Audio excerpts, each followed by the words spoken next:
നമസ്കാരം, ബൈജു ആണ്.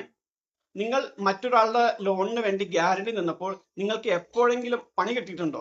ഇനി അഥവാ ഭാവിയിൽ നിങ്ങൾ ഗ്യാരണ്ടി നിൽക്കാൻ ഉദ്ദേശിക്കുന്നുണ്ടോ നിങ്ങളുടെ സുഹൃത്തുക്കൾക്ക് വേണ്ടി? എങ്കിൽ ഈ വീഡിയോ നിങ്ങൾക്കുള്ളതാണ്. അപ്പോൾ നമുക്ക് കാര്യത്തിലോട്ട് വരാം. ഒന്ന് ഗ്യാരണ്ടി നിൽക്കാമോ എന്ന് സുഹൃത്തുക്കളോ ബന്ധുക്കളോ മറ്റാരെങ്കിലും ചോദിച്ചാൽ തന്നെ നമ്മൾ പലപ്പോഴും ഇല്ല എന്നൊന്നും ഒരിക്കലും പറയാറില്ല. നമ്മൾ അവർക്ക് ഒപ്പിട്ട് കൊടുക്കാറുണ്ട്. എന്നാൽ നിങ്ങൾ ഇടുന്ന ഈ ഒപ്പ് നിങ്ങളുടെ തന്നെ സാമ്പത്തിക ഭാവിയെ തകിടം മറിക്കാം. ലോൺ ഗ്യാരണ്ടർ ആകുമ്പോൾ അറിഞ്ഞിരിക്കേണ്ട പ്രധാന നിയമങ്ങൾ എന്തൊക്കെയാണെന്ന് നമുക്കൊന്ന് പരിശോധിച്ച് തിരിച്ചു വരാം. അതായത് ഇന്ത്യൻ കോൺട്രാക്ട് ആക്ട് സെക്ഷൻ 128 അനുസരിച്ച് വായ്പ എടുത്തയാളുടെ ഉത്തരവാദിത്തം സെയിം ആയിട്ടുള്ള ഉത്തരവാദിത്തം ഗ്യാരണ്ടർക്കും ഉണ്ട്. വായ്പ തിരിച്ചടവ് മുടങ്ങിയാൽ ബാങ്കിന് വായ്പക്കാരനെ ഒഴിവാക്കി നേരിട്ട് നിങ്ങളുടെ സ്വത്തുക്കൾ അവർക്ക് കണ്ടുകെട്ടാം. പ്രധാന വായ്പക്കാരൻ ഒരു EMI മുടക്കിയാൽ പോലും നിങ്ങളുടെ സിബിൽ സ്കോറിൽ അത് പ്രതിഫലിക്കുകയും ചെയ്യും. വീഴ്ചയുടെ തീവ്രത അനുസരിച്ച് ഒരൊറ്റ മാസം 50 മുതൽ 150 പോയിന്റ് വരെ നിങ്ങളുടെ സിബിൽ സ്കോർ കുറയാൻ സാധ്യതയുണ്ട്.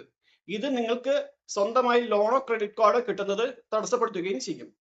ഇനി എന്തെങ്കിലും കാരണവശാൽ നാം നൽകിയ ഗ്യാരണ്ടി പിൻവലിക്കാൻ ശ്രമിക്കുന്നുണ്ടെങ്കിൽ ഒന്നെങ്കിൽ വായ്പ പൂർണ്ണമായി തിരിച്ച് അടയ്ക്കേണ്ടി വരും, അതല്ലെങ്കിൽ ഗ്യാരണ്ടറെയോ അവരുടെ ഏതെങ്കിലും പുതിയ തരത്തിലുള്ള ആസ്തിയോ നമ്മൾ നൽകുക എന്നല്ലാതെ ബാങ്കിന്റെ സമ്മതമില്ലാതെ ഗ്യാരണ്ടി ഒറ്റയ്ക്ക് നമുക്ക് ഒരിക്കലും പിൻവലിക്കാനും സാധിക്കില്ല. ഇനി നിങ്ങൾക്ക് എന്തെങ്കിലും കാരണവശാൽ മറ്റുള്ളവരുടെ ലോണിന് വേണ്ടി ഗ്യാരണ്ടി നിൽക്കേണ്ടി വന്നാൽ പോലും ഈ താഴെ പറയുന്ന കാര്യങ്ങളൊന്ന് ശ്രദ്ധിക്കുന്നത് വളരെയേറെ നിങ്ങൾക്ക് ഗുണം ചെയ്യും കേട്ടോ. അപ്പൊ ഞാൻ അത് എന്താണെന്ന് വിശദീകരിക്കാം. അതായത് തുകയും കാലാവധിയും വ്യക്തമായി എഴുതാത്ത ഫോമുകളിലോ കരാറുകളിലോ ഒരു കാരണവശാലും നമ്മൾ ഒപ്പിട്ട് കൊടുക്കരുത്. രണ്ടാമത്തെ കാര്യം, വായ്പക്കാരൻ കൃത്യമായി തിരിച്ചടവ് നടത്തുന്നുണ്ടോ എന്ന് ഇടയ്ക്കിടെ അക്കൗണ്ട് സ്റ്റേറ്റ്മെന്റ് വഴി നമ്മൾ ഉറപ്പുവരുത്തണം. ഇനി മൂന്നാമതായി പറയാനുള്ളത്, വായ്പയ്ക്ക് ഗ്യാരണ്ടർ എന്ന നിലയിൽ സ്വന്തമായി ഒപ്പിട്ട് നൽകിയ ബ്ലാങ്ക് ചെക്കുകൾ ഒരിക്കലും നമ്മൾ അവർക്ക് നൽകരുത്. ചെക്ക് ബൗൺസ് കേസ് നേരിട്ട് നിങ്ങളുടെ പേരിൽ വരാൻ ഇത് കാരണമാകാനും സാധ്യതയുണ്ട്. ഓക്കെ.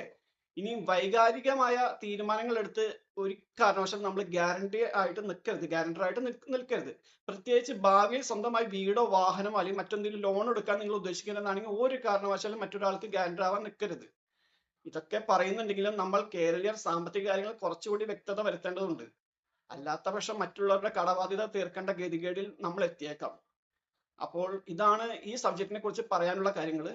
ഇതൊക്കെയാണെങ്കിലും നമുക്ക് ഒരാൾക്ക് നമ്മുടെ സുഹൃത്തുക്കൾ നമ്മുടെ അയൽവക്കത്തുള്ളവർക്ക് നമുക്ക് ഒപ്പിട്ട് കൊടുക്കേണ്ട സാഹചര്യം വരുമ്പോൾ നമ്മൾ ഒപ്പിട്ട് കൊടുക്കുക തന്നെ വേണം. പക്ഷെ ഈ മുകളിൽ പറഞ്ഞ കാര്യങ്ങളൊക്കെ ഒന്ന് ഇടയ്ക്ക് ശ്രദ്ധിച്ചതിന് ശേഷം അത് ചെയ്യുകയാണെങ്കിൽ കുറച്ചുകൂടി നല്ലതായിരിക്കും എന്നാണ് എനിക്ക് വ്യക്തിപരമായി പറയാനുള്ളത്. ഓരോ വീഡിയോയുടെ പിന്നിലെ ഹാർഡ് വർക്ക് നിങ്ങൾ കാണാതെ പോകരുത്. ലൈക്കും ഷെയറും സബ്സ്ക്രൈബും ചെയ്ത് നിങ്ങളുണ്ടാവില്ലേ എൻ്റെ കൂടെ.